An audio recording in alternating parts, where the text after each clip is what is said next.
Hello friends, welcome to my channel Aarambh classes. आज के इस वीडियो में हम लोग एनसीईआरटी 360 डिग्री के जियोग्राफी के क्वेश्चंस का डिस्कशन आपके साथ करेंगे। इस बुक में क्लास 6 से लेके 12 तक जियोग्राफी के chapter wise page bye page questions दिए हुए हैं। तो बिना देर किए चलिए आज का ये वीडियो शुरू करते हैं। क्लास 6 तक के क्वेश्चंस का डिस्कशन हम लोगों ने इस सीरीज़ के प्रीवियस पार्ट में कर लिया है। आज हम लोग क्लास 7 से रिलेटेड क्वेश्चंस का डिस्कशन आपके साथ करेंगे। आगे के प्रश्न चैप्टर 3 हमारी बदलती पृथ्वी से रिलेटेड हैं। पहला प्रश्न है, नीचे दिए गए कथन एवं कारण पर विचार कीजिए। कथन है, पृथ्वी का स्थलमंडल अनेक प्लेटों में विभाजित है तथा ये प्लेटें हमेशा धीमी गति से चारों ओर घूमती रहती हैं। कारण है, पृथ्वी के अंदर पिघला हुआ मैग्मा एक वृत्तीय रूप में घूमता रहता है। इसका सही आंसर है ऑप्शन सी।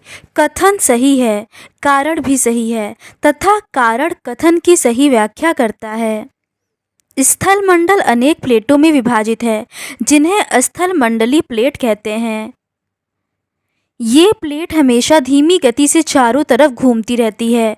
प्रत्येक वर्ष केवल कुछ मिलीमीटर के लगभग पृथ्वी के अंदर पिघले हुए मैग्मा में होने वाली गति के कारण ऐसा होता है। पृथ्वी के अंदर पिघला हुआ मैग्मा एक वृत्तीय रूप में घूमता रहता है। अगला प्रश्न है, निम्नलिखित कथन पर विचार कीजिए। पहला है, जो बल पृथ्वी के आंतरिक भाग में घटित होते हैं उन्हें अंतर्जनित बल कहते हैं। दूसरा है, जो बल पृथ्वी की सतह पर उत्पन्न होते हैं उन्हें बहिर्जनिक बल कहते हैं। तीसरा है, अंतर्जनित बल हमेशा आकस्मिक गति उत्पन्न करते हैं। चौथा है, भूकंप एवं ज्वालामुखी जैसे आकस्मिक गति के कारण पृथ्वी की सतह पर अत्यधिक हानि होती है। उपर्युक्त में से कौन सा कथन सही है? इसका सही आंसर है ऑप्शन सी। पहला, दूसरा और चौथा कथन सही है। जो बल पृथ्वी के आंतरिक भाग में घटित होते हैं उन्हें अंतर्जनित बल कहते हैं और जो बल पृथ्वी की सतह पर उत्पन्न होते हैं उन्हें बहिर्जनिक बल कहते हैं। अंतर्जनित बल कभी आकस्मिक गति उत्पन्न करते हैं तो कभी धीमी गति। भूकंप एवं ज्वालामुखी जैसे आकस्मिक गति के कारण पृथ्वी की सतह पर अत्यधिक हानि होती है। अगला प्रश्न है, स्थलमंडलीय प्लेट के संदर्भ में निम्नलिखित कथन पर विचार कीजिए। पहला है, भूपर्पटी में अनेक बड़ी एवं कुछ छोटी कठोर असमान आकार की प्लेटें होती हैं। दूसरा है, भूपर्पटी पर महाद्वीप एवं महासागर की सतहें टिकी हैं। उपर्युक्त में से कौन सा कथन सही है? इसका सही आंसर है ऑप्शन सी। पहला और दूसरा दोनों ही कथन सही है। स्थलमंडलीय प्लेट भूपर्पटी में अनेक बड़ी एवं कुछ छोटी कठोर असमान आकार की प्लेटें होती हैं जिन पर महाद्वीप एवं महासागर की सतहें टिकी हैं। अगला प्रश्न है, निम्न में से कौन सा युग्म सही है?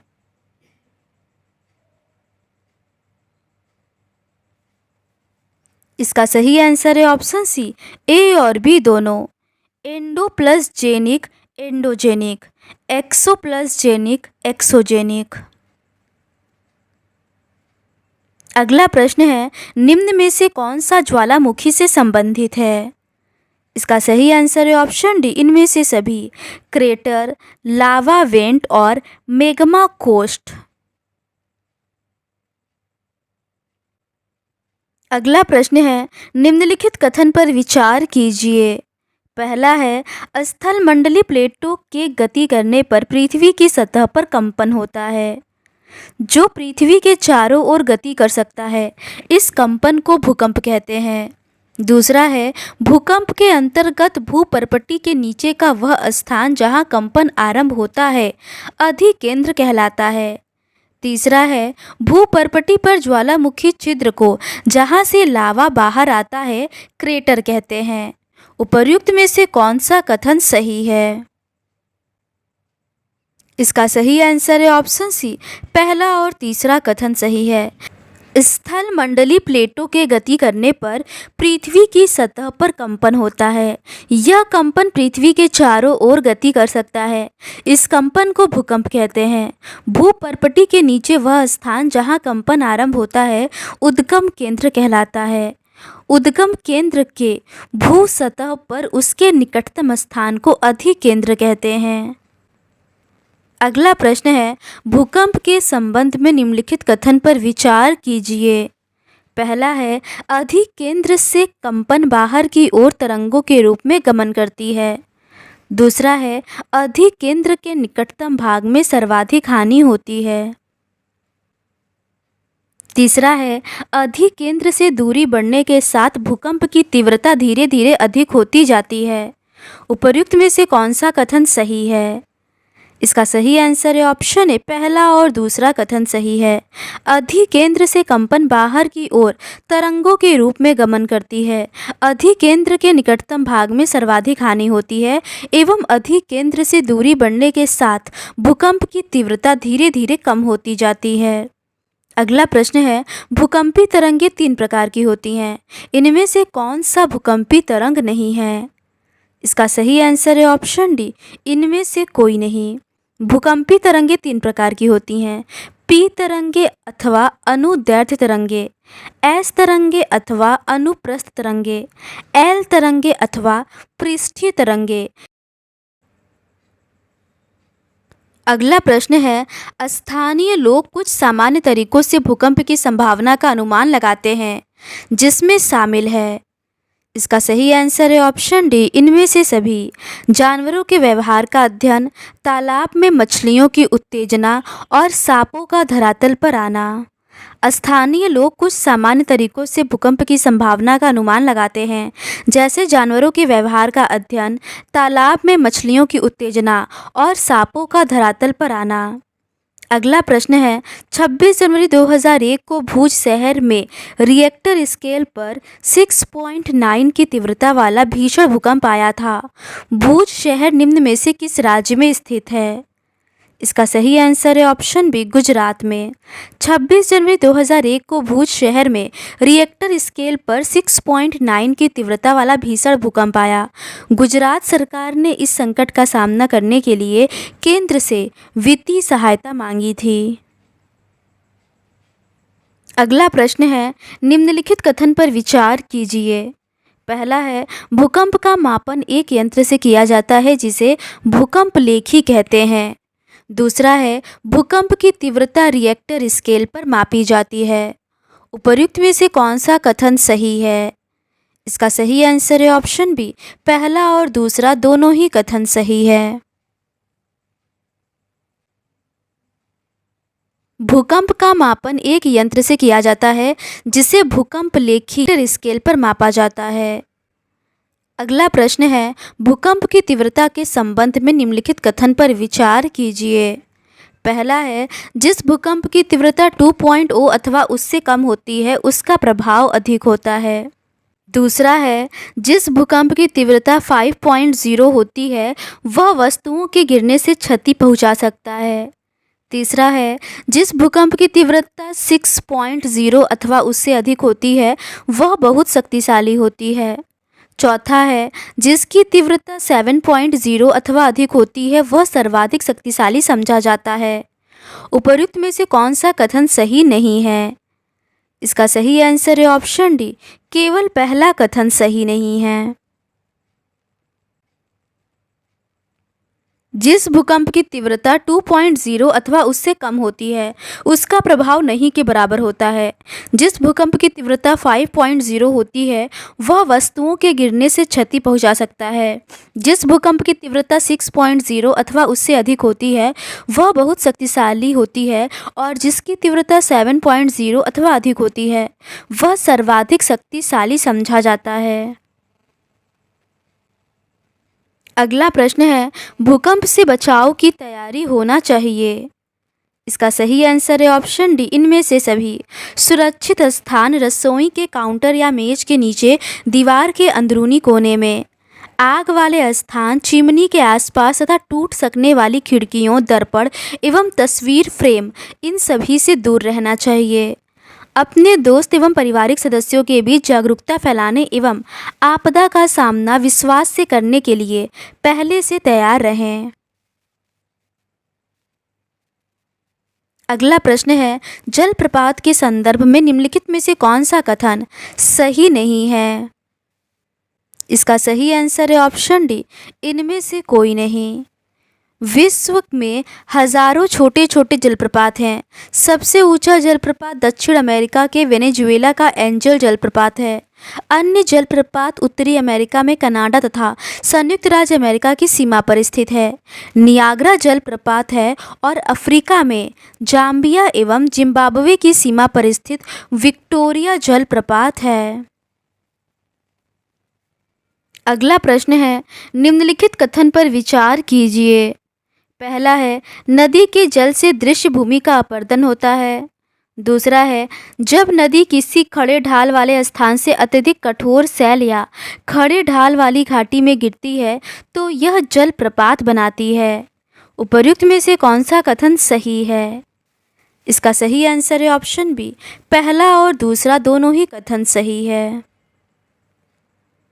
नदी के जल से दृश्य भूमि का अपरदन होता है। जब नदी किसी खड़े ढाल वाले स्थान से अत्यधिक कठोर सैल या खड़े ढाल वाली घाटी में गिरती है तो यह जलप्रपात बनाती है। अगला प्रश्न है, नदी जब मैदानी भाग में प्रवेश करती है तब वह मोड़दार मार्ग पर बहने लगती है। नदी के इन बड़े मोड़ों को क्या कहा जाता है? इसका सही आंसर है ऑप्शन ए, विसर्प। जब नदी मैदानी क्षेत्र में प्रवेश करती है तो वह मोड़दार मार्ग पर बहने लगती है। नदी के इन बड़े मोड़ों को विसर्प कहते हैं। इसके बाद विसर्पों के किनारों पर लगातार अपरदन एवं निक्षेपण शुरू हो जाता है। विसर्प लूप के सिरे निकट आते जाते हैं। अगला प्रश्न है, समय के साथ विसर्प लूप नदी से कट जाते हैं और एक अलग झील बनाते हैं जिसे कहते हैं। इसका सही आंसर है ऑप्शन डी, चाप झील। समय के साथ विसर्प लूप नदी से कट जाते हैं और एक अलग झील बनाते हैं जिसे चाप झील कहते हैं। कभी कभी नदी अपने तटों से बाहर बहने लगती है, फलस्वरूप निकटवर्ती क्षेत्रों में बाढ़ आ जाती है। अगला प्रश्न है, नदी द्वारा चाप झील का निर्माण किया जाता है। इसका सही आंसर है ऑप्शन बी, मैदानी भागों में। अगला प्रश्न है, निम्नलिखित में से कौन सा कथन सही नहीं है? इसका सही आंसर है ऑप्शन डी, समुद्र तक पहुँचते पहुँचते नदी का प्रवाह तेज हो जाता है तथा नदी अनेक धाराओं में विभाजित हो जाती है जिसे वितरिका कहा जाता है। बाढ़ के कारण नदी के तटों के तटवर्ती क्षेत्रों में महीन मिट्टी एवं अन्य पदार्थों का निक्षेपण करती है। ऐसी मिट्टी तथा पदार्थों को अवसाद कहते हैं।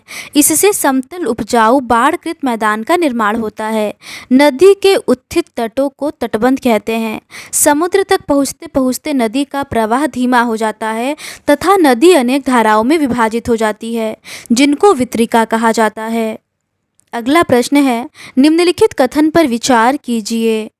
पहला है, नदी मुहानों के अवसादों के संग्रह से डेल्टा का निर्माण होता है।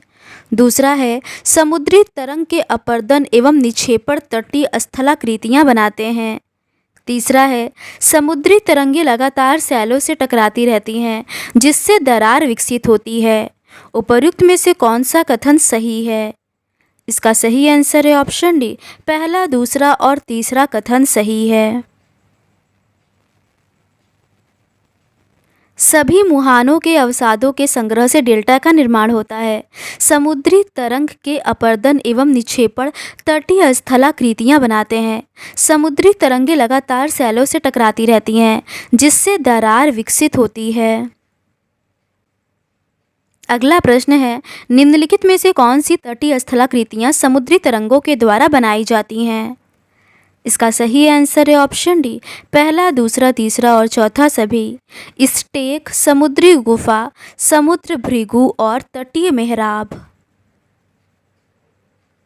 समुद्री तरंग के अपर्दन एवं निक्षेपण तटीय स्थलाकृतियां बनाते हैं। समुद्री तरंगें लगातार सैलों से टकराती रहती हैं, जिससे दरार विकसित होती है। समय के साथ ये बड़ी और चौड़ी होती जाती हैं। इनको समुद्री गुफा कहते हैं। इन गुफाओं के बड़े होते जाने पर इनमें केवल छत ही बचती है, जिससे तटीय मेहराब बनते हैं। लगातार अपर्दन छत को भी तोड़ देता है और केवल दीवारें बचती हैं। दीवार जैसी इन आकृतियों को स्टेक कहते हैं। समुद्री जल के ऊपर लगभग ऊर्ध्वाधर उठे हुए ऊंचे सैली तटों को समुद्र भृगु कहते हैं। समुद्री तरंगे किनारों पर अवसाद जमा कर समुद्री पुलीन का निर्माण करती हैं। अगला प्रश्न है, समुद्री तरंगों के द्वारा बनाई गई तटीय स्थलाकृतियां के संदर्भ में कौन सा कथन सही नहीं है? पहला है, इन तरंगों द्वारा सैलों में दरार विकसित होती है, जो समय के साथ ये बड़ी और चौड़ी होती जाती हैं। इनको समुद्री गुफा कहते हैं। दूसरा है, समुद्री गुफाओं के बड़े हो जाने पर इनमें केवल छत ही बचती है, जिससे स्टेक बनते हैं। तीसरा है, समुद्री गुफाओं का लगातार अपर्दन से इनके छत को भी तोड़ देता है और केवल दीवार जैसी आकृतियां बचती हैं, जिसे तटीय मेहराब कहते हैं। इसका सही आंसर है ऑप्शन सी, दूसरा और तीसरा कथन सही नहीं है। समुद्री तरंग के कार्य। समुद्री तरंग के अपर्दन एवं निक्षेपण तटीय स्थलाकृतियां बनाते हैं। समुद्री तरंगें लगातार सैलों से टकराती रहती हैं, जिससे दरार विकसित होती है। समय के साथ ये बड़ी और चौड़ी होती जाती हैं। इनको समुद्री गुफा कहते हैं। इन गुफाओं के बड़े होते जाने पर इनमें केवल छत ही बचती है, जिससे तटीय मेहराब बनते हैं। लगातार अपर्दन छत को भी तोड़ देता है और केवल दीवारें बचती हैं। दीवार जैसी इन आकृतियों को स्टेक कहते हैं। अगला प्रश्न है, निम्नलिखित कथन पर विचार कीजिए। पहला है, जल के ऊपर लगभग ऊर्ध्वाधर उठे हुए ऊंचे सैली तटों को समुद्र भृगु कहते हैं। दूसरा है, समुद्री तरंगे किनारों पर अवसाद जमा कर समुद्री पुलीन का निर्माण करती हैं। उपर्युक्त में से कौन सा कथन सही है? इसका सही आंसर है ऑप्शन बी, केवल पहला और दूसरा कथन सही है। समुद्री जल के ऊपर लगभग ऊर्ध्वाधर उठे हुए ऊंचे सैली तटों को समुद्र भृगु कहते हैं। समुद्री तरंगे किनारों पर अवसाद जमा कर समुद्री पुलीन का निर्माण करती हैं। अगला प्रश्न है, निम्नलिखित कथन पर विचार कीजिए। पहला है, हिमनद गहरे गर्तों का निर्माण करते हैं। दूसरा है, पर्वतीय क्षेत्र में बर्फ पिघलने से हिमनद द्वारा बनाए गए गर्तों में जल भर जाता है और वे सुंदर झील बन जाते हैं। तीसरा है, हिमनद के द्वारा लाए गए पदार्थ जैसे छोटे बड़े सैल, रेत एवं तलछट मिट्टी निक्षेपित होते हैं। चौथा है, हिमनद के द्वारा निक्षेप पदार्थ हिमोड़ का निर्माण करते हैं। उपर्युक्त में से कौन सा कथन सही है? इसका सही आंसर है ऑप्शन डी, पहला, दूसरा, तीसरा और चौथा सभी कथन सही है। हिमनद गहरे गर्तों का निर्माण करते हैं। पर्वतीय क्षेत्र में बर्फ पिघलने से उन गर्तों में जल भर जाता है और वे सुंदर झील बन जाते हैं। हिमनद के द्वारा लाए गए पदार्थ जैसे छोटे बड़े सैल, रेत एवं तलछट मिट्टी निक्षेपित होते हैं। ये निक्षेप हिमनद हिमोड़ का निर्माण करते हैं। अगला प्रश्न है, छत्रक सैल का निर्माण निम्न में से किसके द्वारा अपर्दन क्रिया से होता है? इसका सही आंसर है ऑप्शन बी, पवनों। रेगिस्तान में पवन अपर्दन एवं निक्षेपण का प्रमुख कारक हैं। रेगिस्तान में छत्रक के आकार के सैल होते हैं, जिन्हें सामान्यतः छत्रक सैल कहा जाता है। पवन सैल के ऊपरी भाग की अपेक्षा निचले भाग को आसानी से काटती है। अगला प्रश्न है, छत्रक सैलें पाई जाती हैं। इसका सही आंसर है ऑप्शन सी, रेगिस्तान में। रेगिस्तान में पवन अपर्दन एवं निक्षेपण का प्रमुख कारक है। रेगिस्तान में छत्र के आकार के सेल पाए जाते हैं जिन्हें सामान्यतः छत्रक सेल कहा जाता है। पवन सेल के ऊपरी भाग की अपेक्षा निचले भाग को आसानी से काटती है। अगला प्रश्न है, निम्नलिखित कथन पर विचार कीजिए। पहला है, जब पवन का बहाव रुकता है तो यह रेत गिरकर छोटी पहाड़ी बनाती है जिसे बालू टिब्बा कहते हैं। दूसरा है, जब बालू कण विस्तृत क्षेत्र में निक्षेपित हो जाते हैं तो इसे लोएस कहते हैं। तीसरा है, चीन में विशाल लोएस निक्षेप पाए जाते हैं। उपर्युक्त में से कौन सा कथन सही है? इसका सही आंसर है ऑप्शन डी। पहला, दूसरा और तीसरा तीनों ही कथन सही है।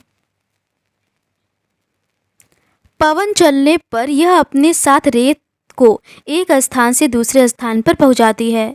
जब पवन का बहाव रुकता है तो यह रेत गिरकर छोटी पहाड़ी बनाती है।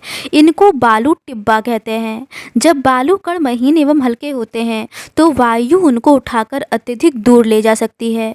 जब ये बालू कण विस्तृत क्षेत्र में निक्षेपित हो जाते हैं तो इसे लोएस कहते हैं। चीन में विशाल लोएस निक्षेप पाए जाते हैं।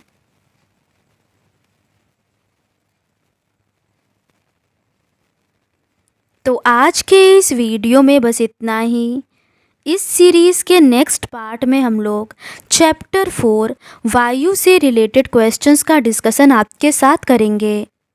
अगर आपको ये सीरीज़ पसंद आती है तो please do subscribe to my channel and like this video. Thank you.